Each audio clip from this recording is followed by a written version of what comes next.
Rajab Tayyip Erdogan martida sharafta leh iyo warbaahinta garabnimo wanaagsan. Waxaa sharaf weyn ii ah inaan maanta idinkula suganahay halkan magaaladan quruxda badan ee Ankara, caasimadda dalka aan walaalaha nahay ee Turkiga. Waxaan madaxweyne Erdogan uga mahad celinayaa casuumadda uu noo fidiyay. Waxaan sidoo kale idinla wadaagayaa in kulankeennii maanta uu ahaa mid miro dhal ah oo guul ku soo dhammaaday, oo ku salaysnay walaalo ka kulmay dan caam oo ka dhaxaysa ummadahooda iyo ayagaba. Sida aan la wadaagay walaalkay madaxweyne Erdogan, dowladda Soomaaliya iyo dadkeeda waxay u arkaan dalka Turkiga inuu iyo dadkiisuba saaxiibo dhab ah iyo walaalo garab taagan dalkeena Soomaaliya. Dadaalka aan ugu jirno kamira dhalinta xasiloonida iyo horumarka shacabka Soomaaliyeed.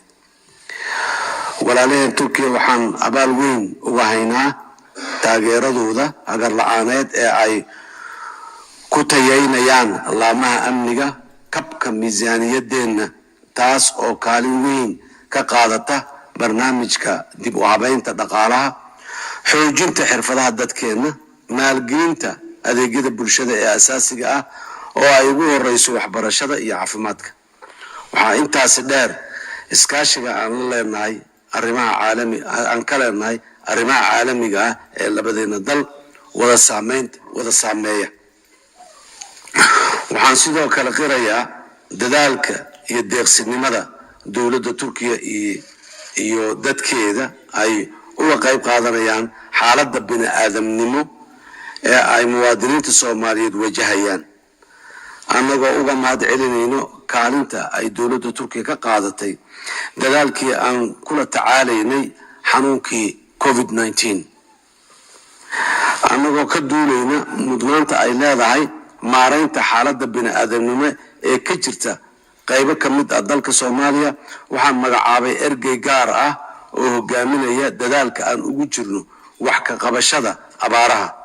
tani waxay marag u tahay sida ay nooga go'an tahay inaan si degdeg ah oo wax uga qabanno saameynta ka dhalatay abaaraha, annagoo kaashanayna saaxiibadeena caalamka oo ay Turkiga ugu horeyso. arrimaha quseeya dhibaatooyinka bini'aadamnimo ee ay sababeen abaaruhu waxay ka mid ahaayeen qodobadii aan uga wada hadalnay madaxweynaha kulankeenii maanta. waxaan mar kale fursaddan uga faa'iidaysanayaa inaan ugu baaqo walaalaheena Turkiga in ay gacan ka geystaan inta karaankooda ah sida ay horeba uga geysan jireen. garab istaagiina wuxuu wax weyn ka tari doonaa badbaadinta nolosha dadka Soomaaliyeed, mana ahan doonto wax la iloobi doono waxa aad na tarteen. wadahadalkii aan yeelanay aniga iyo madaxweyne Erdogan waxaan kaloon hoosta iskala xariiqnay in xiriirka Turkiga iyo Soomaaliya uu muhiim noo wada yahay, isla markaana ay naga go'an tahay inaan xiriirkaas ku sii xoojino iskaashi iyo wax wada qabsi aan ka yeelano dhinacyada ammaanka, dhaqaalaha, ganacsiga iyo dhaqanka.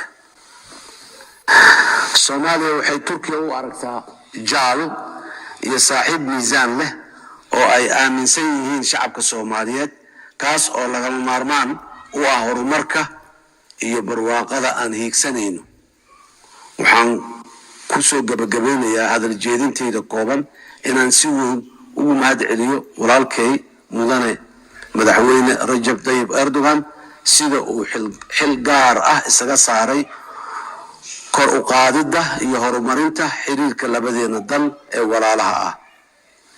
dadaaladiisii hagar la'aaneed iyo tallaabooyinka wax ku oolka ahaa ee uu qaaday sanado badan ka hor waxay xaqiijinayaan in labadeena dalba ay ka jiraan fursado casri ah oo faa'iido inoo wada leh, kuwaas oo sii adkeynaya xiriirka soo jireenka ah ee aan wada leenahay labadeena dal.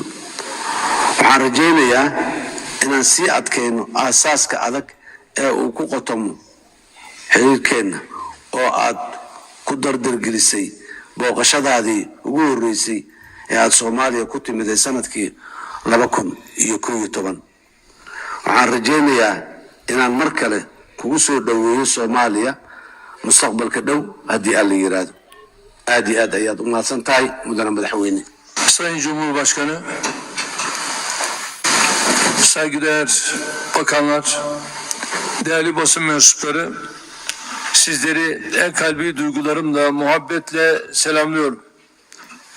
Aziz kardeşim Cumhurbaşkanı Hasan Şeyh Mahmud'u ve heyetini Ankara'da misafir etmekten büyük bir memnuniyet duyuyorum. Kendilerine bir kez daha Türkiye'ye hoş geldiniz diyorum. Somali 2011 yılında uluslararası toplumun tabiriyle çökme noktasına gelmişti. Bu yıl kapsamlı bir heyetle Somali'yi ziyaret ederek tüm dünyaya Somalili kardeşlerimizin yanında olduğumuz mesajını vermiştim. Ziyaretin vesilesiyle Mogadishu Büyükelçiliğimizin açılışını yapmıştık. Dünyada malumunuz en büyük büyükelçilik binamız Somali'dedir. 80.000 metrekarelik bir alanda inşa ettik ve bir başka ülkede bizim böyle bir büyükelçiliğimiz yok. Tabii bundan dolayı da ayrıca buradaki büyükelçiliğimizle iftihar ediyoruz. Ve müteakiben Türk Hava Yolları Somali'nin 20 yıllık yalnızlığına doğrudan seferler başlatmak suretiyle son verdi.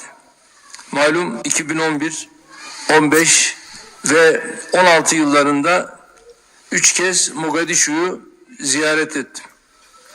2012-2017 yılları arasında da Cumhurbaşkanlığı görevini deruhte eden değerli kardeşimle o dönemde birlikte attığımız adımlar Somali'nin yeniden ayağa kalkmasına yardımcı oldu.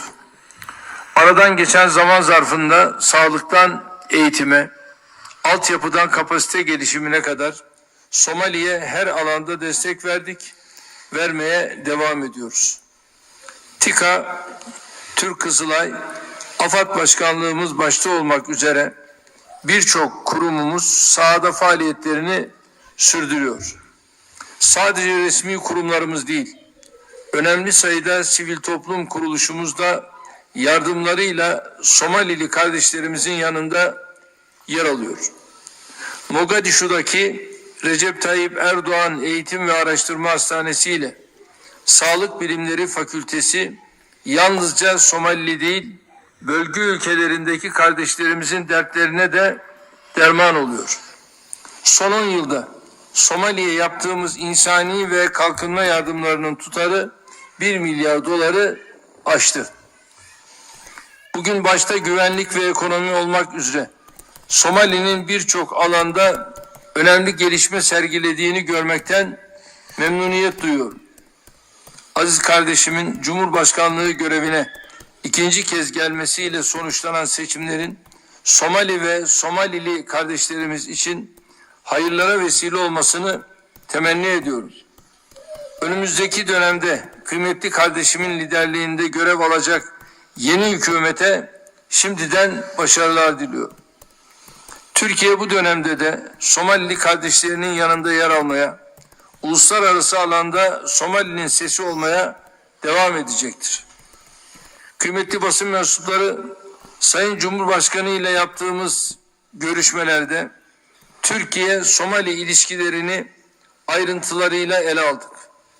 Muhtelif alanlardaki işbirliğimizi artırarak sürdürme ve ilişkilerimizin ahdi zeminini tahkim etme konusunda mutabık kaldık.